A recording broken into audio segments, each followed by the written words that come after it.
அழகான காட்சியில் புகழாக வாழ்ந்திடும் அம்மை காமாட்சி உமையே, அம்மை காமாட்சி உமையே,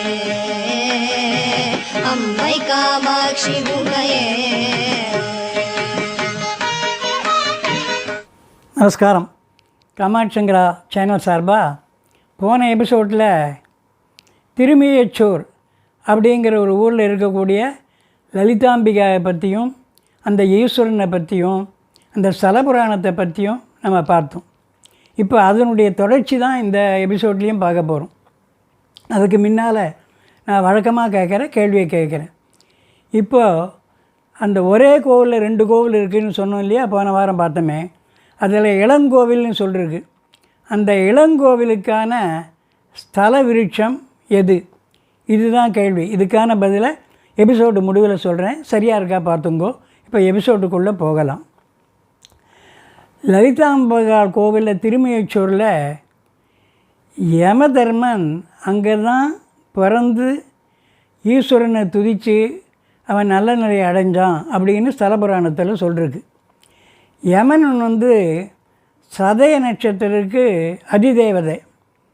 அதனால் அவன் என்ன பண்ணான்னா, இந்த ஸ்தலத்தில் சதய நட்சத்திரத்தின் போது சங்கு இருக்கு இல்லையா, அந்த உயர்ந்த சங்கானது கடலில் 100 வருஷத்துக்கு ஒரு முறை தான் உற்பத்தி ஆகும். 100 வருஷத்துக்கு ஒரு முறை அந்த சங்கு கடல்லேருந்து வரும். அப்படிப்பட்ட அந்த உயர்ந்த சங்க இடத்துல 1008 சங்கு எடுத்து இந்த சிவனுக்கு சங்காபிஷேகம் பண்ணி, யமலோகத்தினுடைய விருட்சம்னு சொல்லக்கூடியது பிரண்டை. அந்த பிரண்டையினால் அன்னம் பண்ணி, அந்த அன்னத்தை இந்த ஈஸ்வரனுக்கு நைவேத்தியம் பண்ணி, அதை அன்னதானம் பண்ணி, அதன் மூலியமாக ஈஸ்வருடைய அனுகிரகத்தின் மூலயமா அவன் உயர்ந்த நிலையை அடைந்தான் அப்படிங்கிறது இந்த ஸ்தல புராணத்தில் சொல்லப்பட்டிருக்கிற விஷயம். ஆக யமதர்மனுக்கு இங்கே ஒரு பெரிய நல்ல உயர்வு ஏற்பட்டிருக்கு. சதய நட்சத்திரத்துக்கு யமன் அதிதேவதை. இந்த சதய நட்சத்திரத்தில் அன்றைக்கி இந்த கோவிலில் நாம் தாமரை இலையில் சங்கு புஷ்பத்தை வச்சுட்டு இந்த ஈஸ்வரனுக்கு பூஜை பண்ணிவிட்டு, அந்த தாமரை இலையிலேயே அன்னம் படைத்து அதையும் ஈஸ்வரனுக்கு நைவேத்தியம் பண்ணிவிட்டு, அந்த அன்னத்தை ஏழைகளுக்கு தானம் பண்ணிவிட்டு, அந்த அன்னத்தில் கொஞ்சம் நம்ம சாப்பிட்டோம்னா தீராத கடுமையான வியாதியும் தீர்ந்து அவளுக்கு தீர்க்க ஆயுசை காலனும் கொடுப்பான், இந்த சிவனும் கொடுப்பார் அப்படிங்கிறது ஸ்தலபுராணம். இதை இந்த கோவிலுக்கு நம்ம பரிகாரம்னே சொல்லலாம். இதை பண்ணான்னா அவளுக்கு வியாதி தீரும், தீர்க்க ஆயுசு ஏற்படும். அத்தோட அகஸ்திய முனிவர் ஹயகிரியவர்கிட்ட லலிதா சகஸ்நாமம் உபதேசம் வாங்கிட்டார். அதை வாங்கிட்டு அவர் என்ன பண்ணுறார், ஹயகிரியவர்கிட்ட கேட்குறார், நான் எந்த ஊரில் போய் லலிதா சகஸ்நாமத்தை பாராயணம் பண்ணலாம் அப்படின்னு கேட்டப்போ, திருமியச்சூர்னு சூரியனும் அருணனும் பூஜை பண்ண ஊர் இருக்குது பூலோகத்தில். அந்த திருமியச்சூரில் போய் லலிதாம்பிகா இருக்கா, அங்கே போய் நீ லலிதா சகஸ்நாமம் பாராயணம் பண்ணலாம் அப்படின்னு சொல்லி அனுப்புகிறார். அதனால் அவர் என்ன பண்ணுறார், இங்கே வரார். லலிதாம்பிகாவை தரிசனம் பண்ணுறார். அகஸ்தியர் அம்பாளை பிரார்த்தனை பண்ண உடனே அம்பாள் அகஸ்தியருக்கு காட்சி கொடுக்குறார். அம்பாளை பார்த்த உடனே அப்படியே ஒரு சொல்ல முடியாத சந்தோஷத்தில் மகிழ்ச்சியிலும் தலைச்சு போயிட்டார். அப்படி ஒரு தரிசனம். அம்பாள் ஏற்கனவே ரொம்பவும் சர்வ லட்சணத்தோடு இருப்பாள்.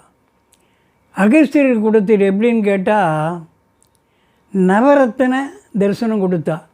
நவரத்தனம்னா வைரம், வைடூரியம், கோமேதகம், புஷ்பராகம், முத்து, பவளம், நீலம், மரகதம், மாணிக்கம், இந்த 9 சேர்ந்தது தான் நவரத்தனம்னு பேர்.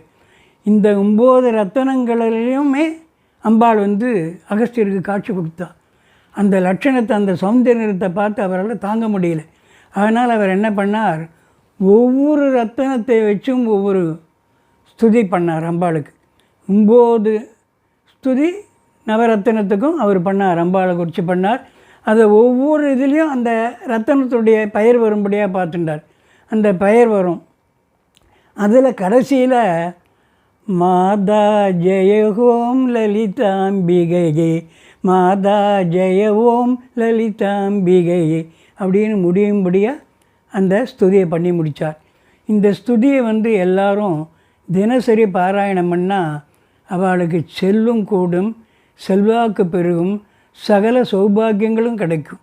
அப்படிப்பட்ட ஒரு அற்புதமான ஸ்துதி அகஸ்தியரால் பண்ணி கொடுக்கப்பட்டது. இந்த தலத்தில் அது ஒரு விசேஷம். இந்த அம்பாளை பொறுத்தவரை சர்வாலங்கார பூஷணியாக எல்லா விதமான நகைகளோடும் அலங்காரத்தோடும் அற்புதமாக தான் இருப்பாள் அந்த அம்பாள். பெங்களூரில் மைதிலி கிருஷ்ணமாச்சாரியார் அப்படின்னு ஒரு வைஷ்ணவ ஸ்திரீ, அந்த அம்மா ஒரு 30-35 வருஷமாக லலிதா சஹஸ்ரநாமம் பாராயணம் பண்ணிட்டுருக்கா தினசரி. ஆனால் இந்த அம்பாளை பார்த்ததில்லை, லலிதாம்பாள் தரிசனம் பண்ணதில்லை. தினசரி லலிதா சஹஸ்ரநாமம் பாராயணம் பண்ணிட்டு வந்த அந்த அம்பாளுக்கு 1999ஆம் வருஷம் நவம்பர் மாதம் ஒரு கனவு வருது.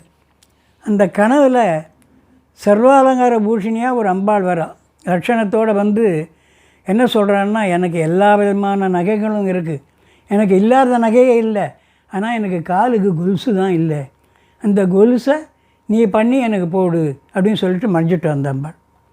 மறுநாள் ஏந்த உடனே அந்த அம்மாவுக்கு இந்த அம்பாள் யாருன்னு தெரியல, ரொம்ப தூரம் குழம்பி போயிட்டா. ஒரு அம்பாள் நம்ம கனவில் கொலுசு கேட்குறா, ஆனால் அந்த அம்பாள் யாருன்னு நமக்கு தெரியலையேன்னு தான் கண்ட கனவை தனக்கு தெரிஞ்சவாக்கிட்டெல்லாம் சொல்லி விசாரிக்கிறாள். இந்த அம்பாள் உங்களுக்கு தெரியுமா யாருன்னு? பெங்களூரில் யாருக்கும் தெரியல, யாருக்கும் சொல்ல முடியல. அதனால் வைஷ்ணவ ஸ்திரியாக இருக்கிறதுனால அந்த அம்மா என்ன பண்ணுறா, திருப்பதி போய் அங்கே தாயாரை பார்க்குறா. பத்மாவதி தாயாரை பார்த்தா கணவர் அந்த அம்பாள் மாதிரி இல்லை. அதனால் திருப்பி பெங்களூர் வந்துட்டாள். திரும்ப இதே சிந்தனையிலேயே இருந்தாள். பெங்களூர்லேருந்து கிளம்பி ஸ்ரீரங்கம் போனான். ஸ்ரீரங்கம் போய் அங்கே தாயாரை பார்த்தா, நாச்சியாரை பார்த்தா. அங்கே அந்த அம்பாளை பார்த்தாலும் கணவர் அம்பாள் மாதிரியே இல்லை. அதனால் என்ன பண்ணுறதுன்னு தெரியாமல் குழம்பி போய் பெங்களூர் வந்துட்டான். பெங்களூர் இதே சிந்தனையிலே இருந்தா, குழப்பத்தில் இருந்தா.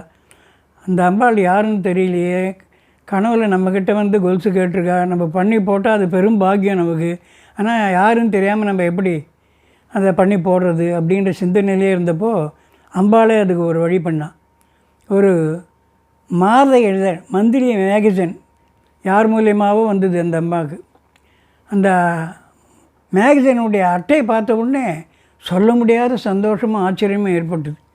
பார்த்தா இல்லை, அந்த அம்பாள் கனவில் அந்த அம்பாள் இருக்கா. வலது காலம் மடக்கிண்டு இடது காலை தொங்க போட்டபடி இருக்கா அந்த அம்பாள்.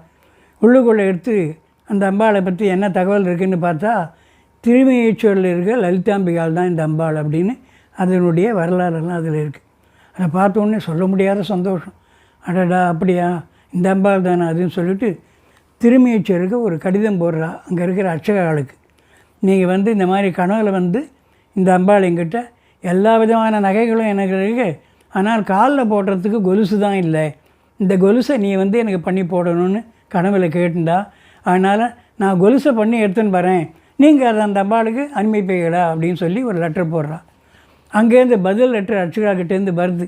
இந்த லெட்டரை படித்தவொன்னே இந்த அம்மாவுக்கு ரொம்ப ஷாக், அதிர்ச்சியாக போயிடுச்சு. ஏன்னு கேட்டால் அர்ச்சகர்கள் என்ன எழுதினால்னா, நாங்கள் பரம்பரையாக இந்த அம்பாளுக்கு அபிஷேகம் அலங்காரம் அர்ச்சனைகள் பண்ணிட்டு வரோம், ஆனால் இந்த அம்பாளுக்கு காலில் கொலுசு போடுறதுக்கான வசதி கொஞ்சம் கூட கிடையாது, அதனால் கொலுசு போடுறதுக்கு வாய்ப்பு இல்லைன்னு சொல்லி அவள் எழுதி அனுப்பிச்சிட்டான். அதை பார்த்த உடனே இன்னும் பெரிய அதிர்ச்சி ஆகிடுச்சு. என்ன பண்ணுறதுன்னு தெரியல. விடாமல் திருப்பியும் லெட்டர் எழுதினான். இல்லை, நீங்கள் தயவுப்படி எனக்கோசரம் கொஞ்சம் கஷ்டப்பட்டு பாருங்கள், முயற்சி பண்ணுங்க. அம்பாள் கனவில் கேட்டிருக்காங்கன்னா அது எப்படி பொய்யா போயிடும்? பொய் ஆகாது. இந்த அம்பாள் தான் என் கனவில் வந்தா. அது மட்டும் இல்லாமல் இந்த அம்பாளுக்கு ஒரு காலை மடிச்சின்னு ஒரு காலை தொங்க விட்டுருக்கா, கால் தனியாகவே இருக்குது, பத்மாசனம் இல்லை. ஆகையினால நீங்கள் கொஞ்சம் எனக்கோசரம் கஷ்டப்பட்டு முயற்சி பண்ணி பாருங்கோ அப்படின்னு லெட்டர் எழுதினான். அதை பார்த்த உடனே அர்ச்சகர்களுக்கு மனசு கேட்கலை.